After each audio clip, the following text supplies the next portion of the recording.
The fact that lion is not the strongest animal, nor the eagle the largest bird demonstrates that unique qualities define success and underscore different paths to extraordinary achievements. Lions may not be the strongest animal, but their speed, agility, and cunning make them the most versatile and fearsome predators.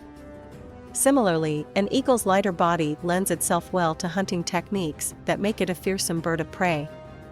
Both creatures have become powerful assets in their respective fields by leveraging their unique abilities, honing the necessary skill set, and learning how to use their inborn talents to optimize their adaptations in their environment.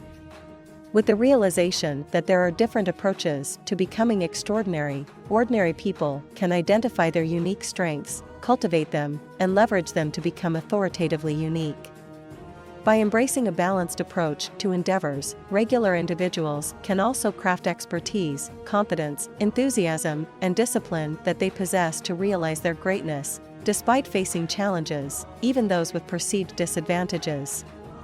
Do not hesitate, pick up your phone, and give us a call for a 30-minute free consultation.